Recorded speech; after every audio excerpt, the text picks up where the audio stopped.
Good morning everyone. Welcome to our YouTube channel Adarsh Senior Secondary School, Khai Shergarh. Today we will discuss class 9th exercise 6.2. Previous video में exercise 6.1 complete कर चुके हैं. Now question number first of exercise 6.2. Question number first. In figure find the following, find the value of x and y and then show that AB parallel to CD. x और y की value निकालनी है और क्या show करना है, A B parallel to C D के. ये पैरेलल शो करना है, ए बी पैरेलल है सी डी के और x और y की वैल्यू निकालनी है हमें. अगर x और y की वैल्यू दोनों की वैल्यू सेम डिटो आ जाए तो क्या हो जाएगा, यहाँ से प्रूव हो जाएगा जो ए बी और सी डी है वो पैरेलल प्रूव हो जाएगा. क्योंकि ये एक डायग्राम देखो, यहाँ से ये दो लाइन है, यहाँ से अगर बीच में से इनको एक लाइन अलग से काटती हैं तो ये जो डायग्राम बना रहा है, ये डायग्राम,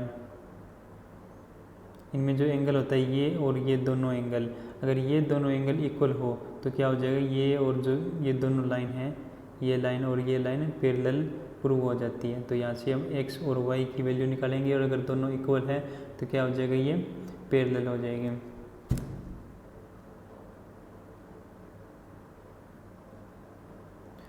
ये देखते हैं, ये 50 एंगल है, नीचे वाला कितना हो जाएगा, ये क्या है, एक स्ट्रेट लाइन है, बिल्कुल स्ट्रेट लाइन है. तो स्ट्रेट लाइन पर ये कंप्लीट एंगल कितना होता है, 180 का. तो यहाँ से ये एंगल कितना है, 50. तो 50 प्लस एक्स कितना हो जाएगा, 180. एक्स की वैल्यू कितनी हो जाएगी, 130. 50 इस साइड आकर माइनस का हो जाएगा तो 130 डिग्री आ जाएगा. और एक्स की वैल्यू कितनी आ गई, 130. और वाई की वैल्यू यहाँ 130 है, तो ये क्या हो जाएगा, इसका वर्टिकली अपोजिट एंगल है, ये इसका अपोजिट एंगल है और अपोजिट एंगल इक्वल होते हैं. तो y की वैल्यू कितनी हो जाएगी, 130. x की वैल्यू कितनी आएगी, 130 और y की वैल्यू भी 130. तो दोनों इक्वल हैं. अगर ये दोनों इक्वल हैं तो क्या हो जाएगा, जो ए बी और सी डी लाइन थी वो पैरेलल प्रूव हो जाएगी. Next question, question number second.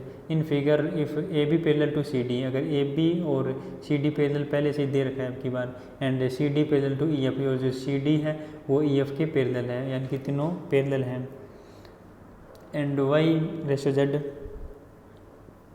Is equal to 3:7. Find X, X की वैल्यू फाइंड आउट करनी है. y और जो z का रेशियो है वो क्या है, 3:7 है. अगर ये लाइन और ये लाइन पैरेलल है तो यहाँ से पिछले क्वेश्चन में मैंने बताया था, ये जो अगर ये z की शेप अगर बने और ये लाइन पैरेलल हो तो क्या होता है, ये जो एंगल और ये जो एंगल होता है ये दोनों इक्वल होते हैं. तो इसमें कोई z की शेप बन रही है, हाँ यहाँ पर ये देखते हैं, ये और ये सॉरी नीचे ये एंगल, ये क्या है, एक जेड शेप बन गया. तो ये एंगल और ये एंगल इक्वल हो जाएंगे. यहाँ पर क्या है, एक्स और यहाँ पर क्या है, जेड. एक्स और जेड इक्वल हो जाएगी क्योंकि ये लाइन और ये लाइन पैरेलल है, तो एक्स और जेड इक्वल होंगे. इसमें angle X is equal to angle Z equal हो जाएंगे. एंगल वाई और जेड इसने पहले से दे रखा है 3:7. तो या तो ये फर्स्ट मान कर सकते हैं या ये भी कर सकते हैं, angle X is equal to angle Z. और एक्स प्लस वाई अंदर के ये क्या है, इनका जो टोटल होता है वो कितना होता है, अंदर है एक्स और वाई दोनों कंप्लीट एंगल हो जाता है. कंप्लीट एंगल कितना हो जाता है, 180 डिग्री. यानी कि एक angle X plus angle Y कितना हो जाएगा, 180. एंड एंगल एक्स कितना है, और यहाँ से देखते हैं वाई और जेड का रेशियो दे रखा है 3:7 है, तो इसको लेट कर लेते हैं. वाई इज इक्वल टू कितना हो जाएगा, 3k and Z is equal to 7k. क्योंकि k क्यों लिया है हमने, क्योंकि एक रेशियो में दे रखा है, यानी कि रेशियो मीन्स जो मल्टीप्लाई वाई का जो 3 दे रखा है उसके होगी वही मल्टीप्लाई 7 के साथ होगी. यानी कि जो लेट कर लेते हैं k की मल्टीप्लाई होगी दोनों के साथ, 3k एंड 7k. z की वैल्यू 7k है तो x की वैल्यू भी 7k होगी. तो x की वैल्यू 7k प्लस y की value 3k is equal to 180. 7k plus 3k 10k is equal to 180 and k is equal to ये मल्टीप्लाई में इस साइड जाकर डिवाइड में हो जाएगा, तो 180 डिवाइड बाई 10 18। के की वैल्यू आ गई अब 18 हमारे पास। तो जो एक्स की वैल्यू फाइंड आउट करनी थी, और एक्स की वैल्यू कितनी है, X is equal to 7k। X is equal to 7k है और k की वैल्यू 18 है, तो x is equal to 7 into K, यानी कि 7 इंटू 18। तो 7 इंटू 18 कितना होता है 126। तो x की वैल्यू कितनी आ गई 126, यही हमें फाइंड आउट करनी थी। Next question number 3, in figure if A B ratio C D and A B है वो ए बी पैरेलल है सी डी के, and E F perpendicular to C D, E F है वो परपेंडिकुलर है C D. Perpendicular means ये जो angle है ये 90 डिग्री का एंगल है, और जी ई डी 126, यानी कि जी यहाँ से ई और डी, यानी ये जो पूरा कंप्लीट एंगल है ये कितना है 126 का। फाइंड ए जी ई, पहले क्या फाइंड आउट करना है, ए जी ई फाइंड आउट करना है, ए जी एंड ई, ये जो बार का एंगल है ये फाइंड आउट करना है। तो ये लाइन और ये लाइन पैरेलल है, और कोई जेड की शेप है इसमें, यस ये यानी कि ये एंगल और ये एंगल क्या हो जाएगा, इक्वल हो जाएगा। अगर ये दोनों एंगल इक्वल होंगे तो ये पहले से ही 126 दे रखा है, तो ये एंगल कितना हो जाएगा 126, यही हमें फाइंड आउट करना था। Angle A G E find out करना था, तो एंगल ए जी ई कितना हो जाएगा 126, और इसको क्या लिखेंगे हम अल्टरनेट एंगल। ये क्या होते हैं अल्टरनेट एंगल। तो ए जी ई फाइंड आउट हो गया 126। Next angle G E F, angle G E F देखते हैं, जी E F, G E F, ये एंगल फाइंड आउट करना है।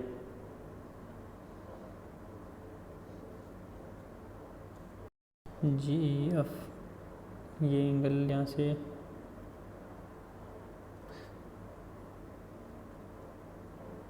एंगल जी ई एफ, ये एंगल फाइंड आउट करना है। और ये कंप्लीट एंगल कितना है 126 कंप्लीट एंगल है, और ये एंगल कितना है 90 का है, यानी कि कंप्लीट एंगल 126 है, ये एंगल 90 का है। तो कौन सा रह गया, ये तो जी ई एफ जो निकालना था वही एंगल रह गया, यानी कि जो कंप्लीट एंगल में से अगर हम ये 90 डिग्री का एंगल सब्ट्रैक्ट कर देते हैं तो एंगल कौन सा हो जाएगा, ये जी ई एफ जो हमें निकालना था, यानी कि 126 माइनस 36, यानी कि एंगल जी ई एफ क्या आ जाएगा 36, 126 माइनस 90 36 आ जाएगा। नेक्स्ट क्या निकालना है हमें, angle F G E, angle F G E, angle F G and E, ये एंगल फाइंड आउट कर चुके हैं हम 36 है। ये एंगल हमें पता है 90 का है, क्योंकि परपेंडिकुलर है तो ये 90 का होगा, ये भी 90, ये भी 90 का होगा, तो ये एंगल 90 है। ये इस यानी कि ट्रायंगल में कंप्लीट जो ट्रायंगल दिखाई दे रही है ये क्या है कि कंप्लीट ट्रायंगल है जी ई एफ, और ट्रायंगल में तीनों जो एंगल्स है उनका टोटल कितना होता है 180 डिग्री। दो एंगल में पता है ये 36 है, ये 90 है, तो तीसरा एंगल कितना हो जाएगा, जो इनका टोटल कितना होता है 180। तो यहाँ पर ये 36 प्लस ये एंगल 90 प्लस ये एंगल जो हमें फाइंड आउट करना है, ये यानी कि एंगल कौन सा है, ये F G E,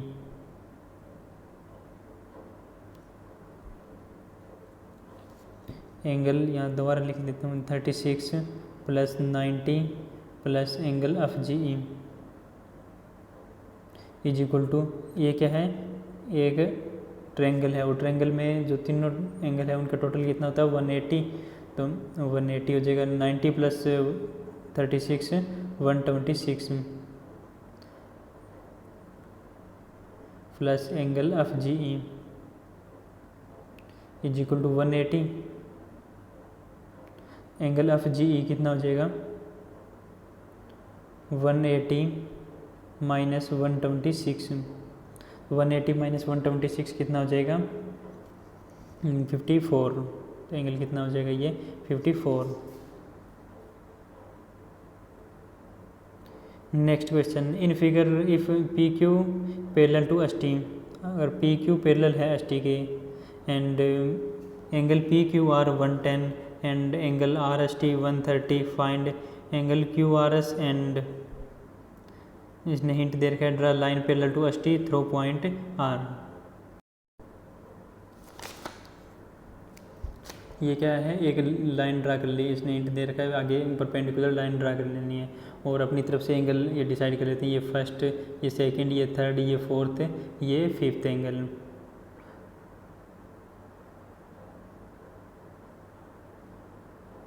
angle first और सेकंड देखते हैं, angle first and angle second, ये क्या है, एक ही लाइन पर है और ये दोनों पैरेलल है, यानी कि ST और ये जो PQ है ये पैरेलल है और ये शेप कौन सी है, ये Z की शेप है। तो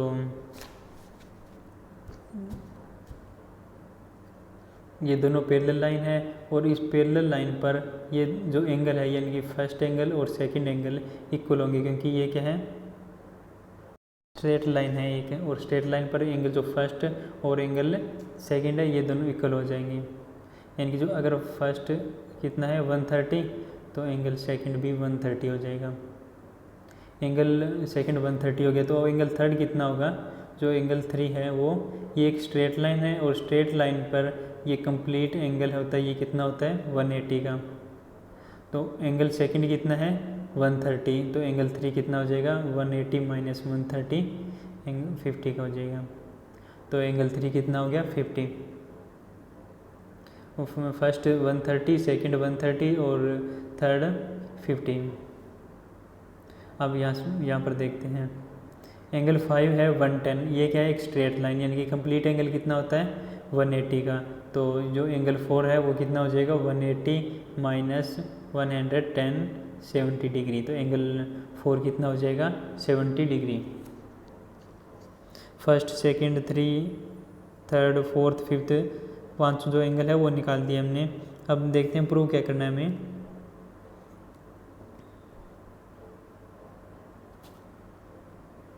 find angle QRS, angle QR और S, ये एंगल निकालना है हमें, एंगल QRS ये एंगल निकालना है। और ये क्या है, एक ट्रायंगल है, इस ट्रायंगल में ये एंगल भी निकल चुका है, ये एंगल निकल चुका है, ये कौन सा रह गया, ये एंगल रह गया। और ट्रायंगल के तीनों एंगल्स हैं उनका टोटल कितना होता है 180, तो इन तीनों को एडिशन कर लेते हैं और जो थर्ड एंगल है वो आ जाएगा। एक ट्रायंगल बन गई QMR, तो इसमें कौन सा एंगल है, एक थर्ड, एक फोर्थ और एक एंगल R जो हमें निकालना है। इनका टोटल 180, एंगल थर्ड और फोर्थ निकाल चुके हैं, तो 50 + 70 120, तो 180 माइनस 120 60, तो एंगल कितना हो जाएगा ये 60 का। Next question number 5, in figure if AB parallel to CD, AB है वो पैरेलल है CD के, and APQ 50 and PRD 127, PRD 127, find X and Y, X और Y की वैल्यू निकालनी है हमें। तो ये अगर ये दोनों लाइन क्या है पैरेलल है, तो जो शेप है इसकी यानी कि अल्टरनेट एंगल बन रहा है कोई, यस ये क्या है Z शेप में है, तो ये अंदर का और ये एंगल इक्वल हो जाएंगे, तो ये 50 है तो X भी 50 हो जाएगा। क्या हो जाएगा ये अल्टरनेट एंगल, और इसकी वैल्यू कितनी आ गई 15।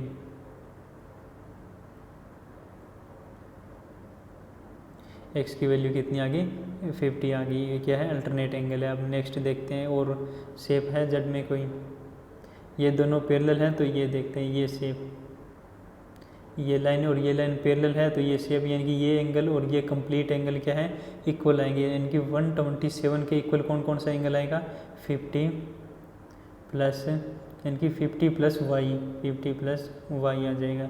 तो Y की वैल्यू क्या हो जाएगी 127 माइनस 50, तो 127 माइनस 50 कितना होता है 77, ये क्या एंगल आ जाएगा 77, तो Y की वैल्यू कितनी आ गई 77। Next question number 6, in figure PQ and RS are two mirror placed parallel to each other, an incident ray AB strikes the mirror PQ and at B. The reflected ray moves along the path BC and strikes the mirror arch at C and again reflect back along CD. Prove that AB parallel to CD. जो AB line है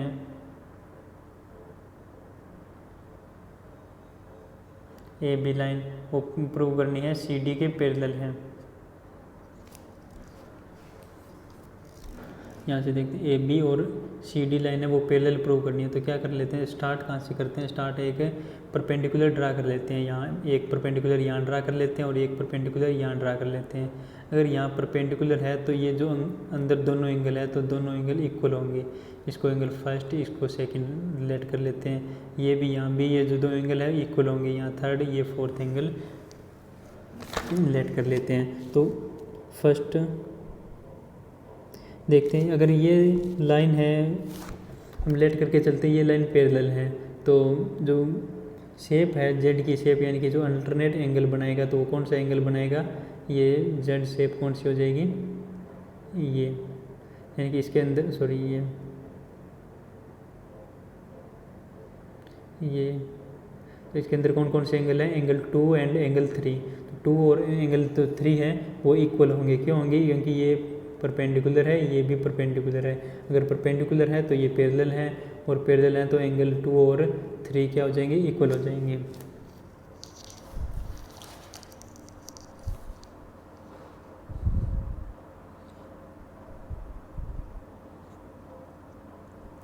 alternate angle हो गए और angle 2 और 3 angle equal prove हो गए। अगर angle 2 और 3 इक्वल है तो एंगल फर्स्ट और एंगल सेकंड क्या है, इक्वल है। ये हम पहले से ये प्रूव कर चुके हैं, एंगल फर्स्ट और सेकंड इक्वल है और 3 और 4th एंगल इक्वल है।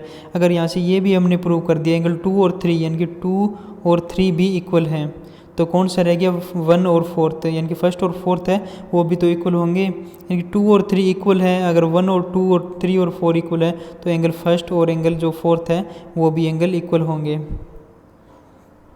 तो इसको हम दोनों साइड 2 से मल्टीप्लाई कर देते हैं। 2 से मल्टीप्लाई कर दिया यानी कि 2 into angle A is equal to 2 into angle 4th। तो 2 इंटू है यानी कि इसको हम कैसे लिख सकते हैं, इसको अलग अलग लिख दिया एंगल 1 प्लस एंगल 1, इसको भी अलग अलग लिख दिया एंगल 4 प्लस एंगल 4। तो एंगल फर्स्ट है इसको क्या लिख सकते हैं, एंगल सेकंड, क्योंकि फर्स्ट और सेकंड क्या है इक्वल है तो angle first plus angle second. और एंगल 3 और 4th इक्वल है तो इसको हम लिख सकते हैं एंगल 3 प्लस एंगल 4। तो angle first plus angle second क्या है, angle first plus angle second क्या है, एंगल DCB या BCD हो गया। और एंगल 3 प्लस एंगल 4 क्या है, ABC हो गया। अगर ये दोनों इक्वल हैं तो क्या हो जाएगा, जो AB और CD लाइन थी वो पैरेलल प्रूफ हो जाएगी। BCD इक्वल क्या हो जाएगा, एंगल ABC, तो ये क्या लाइन है, ये पैरेलल प्रूफ होगी। यही तो हमें प्रूव करना था, ये जो लाइन थी वो पैरेलल प्रूव करनी थी।